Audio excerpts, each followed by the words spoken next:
Get us the owner right now." Her voice sliced through the hum of the country club's dining hall, drawing stares from linen-covered tables and golf-shirted men pausing mid-fork. "He doesn't belong here," she spat, pointing at me. "This is a private club." Her new husband straightened his blazer beside her. "Remove him immediately." I didn't say a word. I didn't have to. The manager appeared, composed and polite, his eyes flicking between us. Then he turned to me with a small, knowing smile. "Sir," he said quietly, "how would you like to handle their family's membership?" Their faces froze. Her mouth fell open just enough to let the silence bleed. And for the first time in a long time, I allowed myself to breathe. It had been 18 months since she left. She'd called it freedom. I'd called it closure. The kind of closure that comes after 15 years of marriage, when you wake up one morning and realize you were never truly seen, only used. Her departure wasn't sudden. It was a slow, practiced fade. Late nights that turned into weekends with friends. Laughter that sounded rehearsed. Texts she'd tilt her phone to hide. When she finally confessed, calmly, clinically, that she needed more, I just nodded. I remember the way she looked at me when I didn't argue, like I denied her the satisfaction of chaos. I moved out quietly, gave her the house, even paid for the divorce attorney she'd secretly already met with. I didn't fight for anything, except my silence. She mistook it for defeat. Her lover was a man named Michael. I knew him long before she did. He'd been a frequent guest at our old club. The type who smiled too wide and shook hands too firmly. The type who wore wealth like a cologne. She used to mock men like him. Then she became his accessory. I found out through a friend, an accountant who handled both their memberships. "They've been applying for joint membership at your old club," he said carefully. "Thought you should know." I laughed, not out of jealousy, but irony, because I'd just finished signing the closing papers for that same club, the one she thought she'd rebuilt her life around.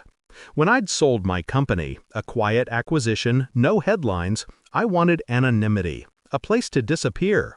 The country club was part of the package. Old money, good location, lucrative assets. The board wanted an investor who'd stay invisible. I was perfect for it. The paperwork was clean. My name was buried under a holding company. No one knew, not even her.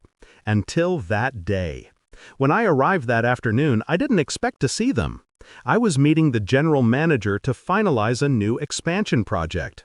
Walking through the terrace, I saw her before she saw me, laughing beside him, drink in hand, wearing the same gold bracelet I'd bought her years ago.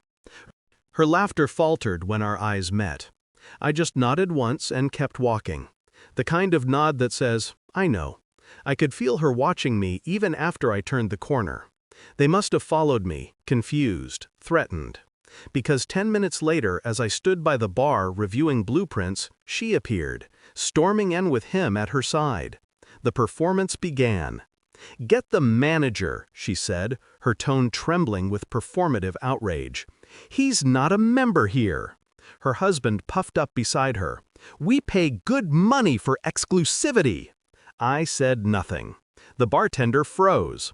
The manager, already aware of who I truly was, approached. "Is there a problem?" he asked. "There will be," she hissed, "if you don't remove this man. He's trespassing." I watched her face as the manager turned to me, his smile subtle, deferential. "Sir," he said, lowering his voice just enough for them to hear, "would you like to handle their family's membership?" The words hung there. Her eyes widened first, slowly, then completely. She looked at me, searching for the lie. There wasn't one. Her husband blinked, confused. "What does he mean, handle our membership?" I finally spoke. "It means you've been drinking on my property." The silence that followed was heavy, delicious. I turned to the manager. "Terminate their account immediately. No future access, no refund. Consider it revoked." Her husband stepped forward. You can't do that." I just did. She looked at me then, not with anger, but with something worse. Recognition. The kind that hits when the illusion collapses and the truth stands there, patient and cruel. "You bought it," she whispered. I nodded once. "A while ago." Her voice cracked. "Why?" "To see what you'd do when you thought I had nothing." Her husband cursed, storming toward the exit. She followed, stunned, glancing back once like she still couldn't reconcile the version of me she'd left, the quiet man who never fought back, with the one standing before her now, the one who had learned that revenge doesn't need rage. It only needs time. When the doors closed behind them, the room exhaled. The bartender looked at me, unsure. The manager smiled faintly. "Would you like me to remove them from the database?" he asked. "Yes," I said, "permanently." Later, I sat outside on the terrace, the evening light settling across the golf course. Their empty glasses still sat on the table near the window. Two people who once mistook my silence for weakness. It's strange how betrayal doesn't end when someone leaves.